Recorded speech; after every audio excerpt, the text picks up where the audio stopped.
बिहार के साथियों नमस्ते बिहार।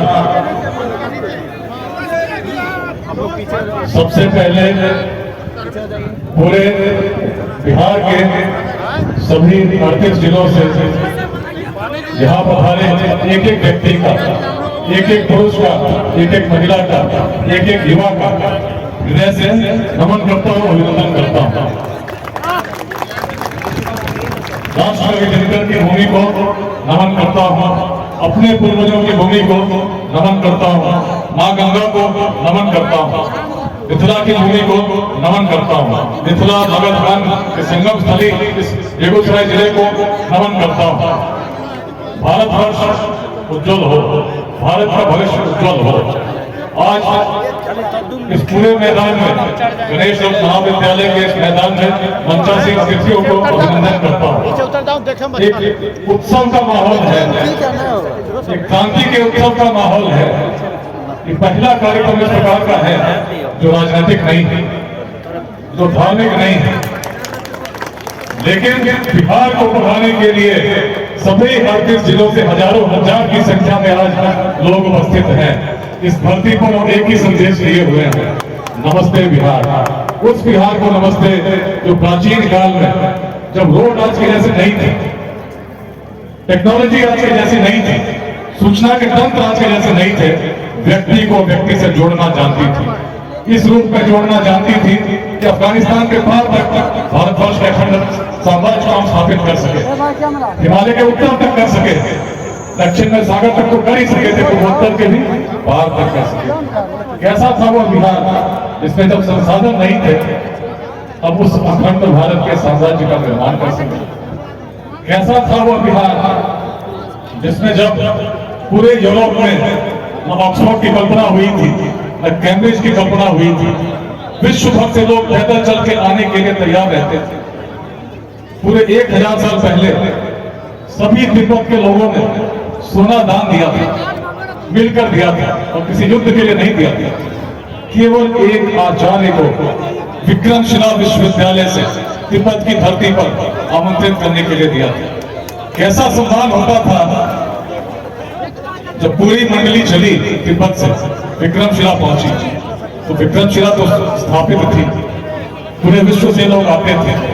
आचार्यों को लगा कि यदि यहाँ से कोई चले जाएंगे तो ठंडे देश में आयु कम हो जाएगी। उन्होंने मना कर दिया।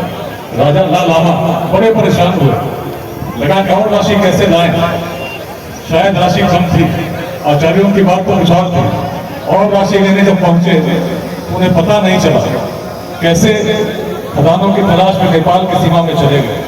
और जब नेपाल की सीमा में गए तो नेपाल के शासकों ने बंदी बना दिया और शर्त रखी कि जो तिब्बतवासियों ने स्वर्ण इकट्ठा किया उसको जब आप सुपुर्द करेंगे तभी आप लोग यहाँ करेंगे। राजा बड़े निराश हुए, पुत्र उनके सामने आए।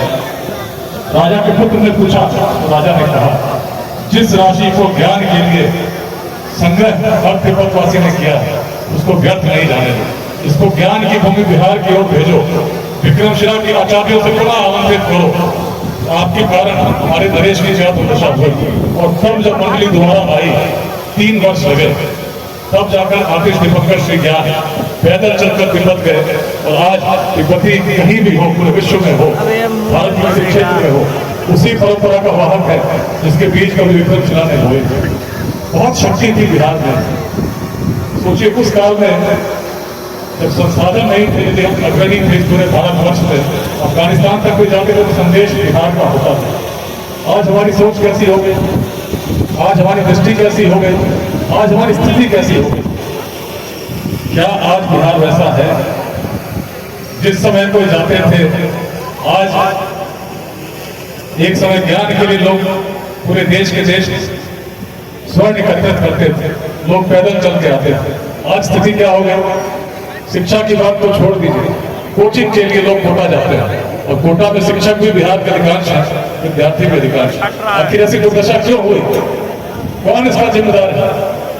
यदि हम सोचें कि बिहार अपने जीवन काल में उत्कर्ष पर जाए, कितने लोग बिहार को आगे बढ़ते देखना चाहते हैं? कितने लोग चाहते हैं कि बिहार में सभी लोगों को शिक्षा मिले, कितने लोग चाहते हैं कि बिहार में ही सभी लोगों को रोजगार मिले, किसी को बिहार से बाहर नहीं जाना। अरे मैं तो नवी कक्षा में पढ़ता था, छोटा था, पिताजी यही बरौनी रिफाइनरी में रहते थे। यहाँ से पोस्टिंग हुई भोपाल, और जब भोपाल पोस्टिंग हुई, नए विद्यालय में जब पहुंचे तो बच्चों ने बिहारी बोलना शुरू किया। शुरू में अजीब नहीं लगा, बिहार से हम तो बिहारी बोलना ही चाहिए, लेकिन जब लगा कि नहीं, इनकी मंशा खराब है, अपमानित करने की प्रवृत्ति के साथ बिहारी बोलते हैं, बड़ी पीड़ा हुई।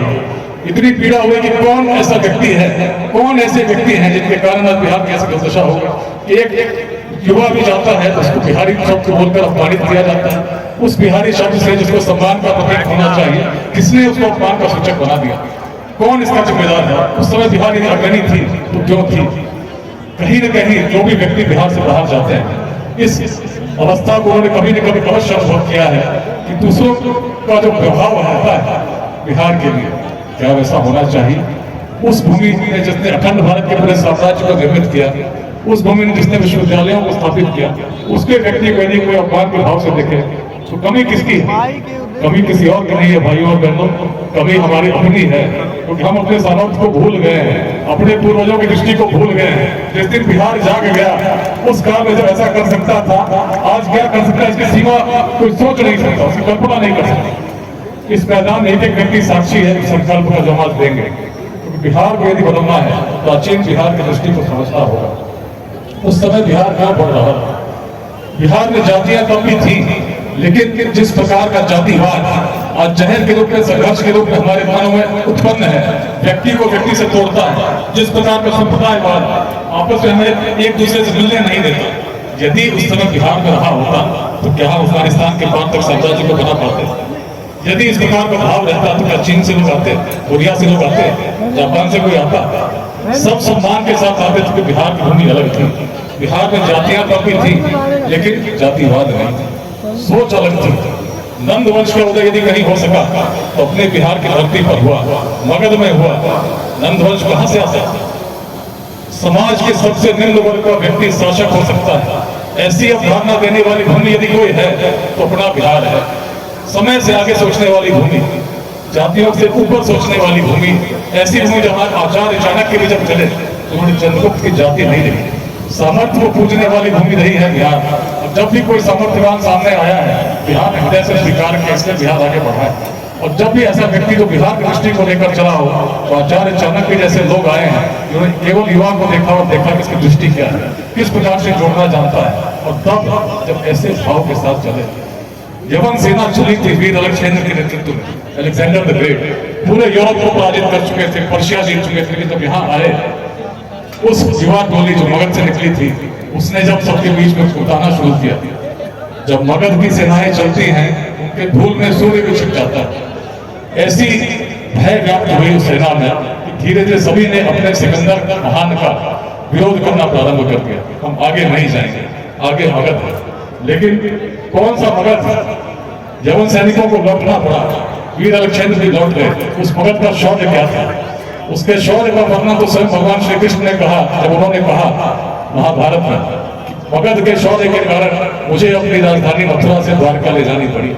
अगर महाभारत में साक्षात वो पढ़ेंगे तो पाएंगे, जब जरासंध वध होता है, उससे पहले कंस का वध हुआ था। और कंस का जब वध हुआ था, जरासंध को इतना क्रोध आया कि उन्होंने अपनी गदा घुमा कर फेंकी और गिरा मथुरा के समीप। भगवान श्री कृष्ण ने कहा, और क्या कहा? जरासंध का वध आवश्यक है। और तब जब चले तो कोई व्यक्ति हस्तिनापुर से चलेगा, उसका मार्ग क्या होगा? सीधा मार्ग होगा, प्रयाग आएगा, काशी आएगा, उस प्रकार से राजगृह जाएगा। लेकिन भगवान श्री कृष्ण, अर्जुन और भीम इस मार्ग से नहीं आए, उत्तर पूर्व के माध्यम से नेपाल गए। नेपाल के जंगलों से होते हुए, गंडक किनारे होते हुए सोनपुर के पास उन्होंने गंगा पार की, नदी पार की, और तब गोरखगिरी, आज बराबर की गुफा जहानाबाद में चढ़कर जब भगवान श्री कृष्ण ने देखा तो उन्होंने कहा, इस नगर को सीधे युद्ध में जीतना संभव नहीं। शेष सभी जानते हैं, शौर्य की भूमि, उद्यमिता की भूमि, चंपा अपना भागलपुर, जिसके नाम पर वियतनाम 1500 वर्षों से जाना गया। कैसी प्रेरणा रही होगी जिसके कारण ऐसी उद्यमिता रही।